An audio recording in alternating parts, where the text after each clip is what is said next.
दोस्तों, आज हम यीशु मसीह के अनमोल वचन पर आधारित एक मधुर कविता प्रस्तुत करते हैं जो आपको हर दुख संकट को दूर कर सके। इस विषय पर एक लंबी कविता दी गई है जिसमें पश्चाताप, प्रेम और क्षमा की भावना को उजागर किया गया है।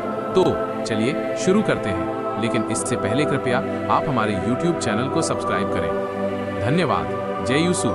एक और आदम से उसने कहा, तूने जो अपनी पत्नी की बात सुनी और जिस वृक्ष के फल के विषय मैंने तुझे आज्ञा दी थी कि तू उसे न खाना, उसको तूने खाया है, इसलिए भूमि तेरे कारण शापित है। तू उसकी उपज जीवन भर दुख के साथ खाया करेगा। 2 और वो तेरे लिए कांटे और ऊंट-कटारे उगाएगी और तू खेत की उपज खाएगा।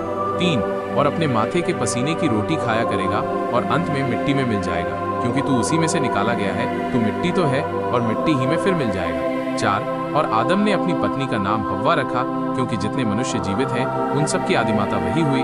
5 और यहोवा परमेश्वर ने आदम और उसकी पत्नी के लिए चमड़े के अंगरखे बनाकर उनको पहना दिए। 6 फिर यहोवा परमेश्वर ने कहा, मनुष्य भले बुरे का ज्ञान पाकर हम में से एक के समान हो गया है, इसलिए अब ऐसा न हो कि वो हाथ बढ़ाकर जीवन के वृक्ष का फल भी तोड़ के खा ले और सदा जीवित रहे। 7 तब यहोवा परमेश्वर ने उसको अदन की वाटिका में से निकाल दिया कि वो उस भूमि पर खेती करे जिसमें से वो बनाया गया था।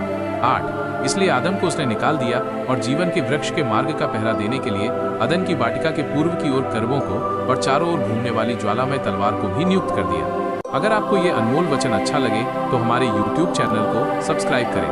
धन्यवाद। जय यीशु।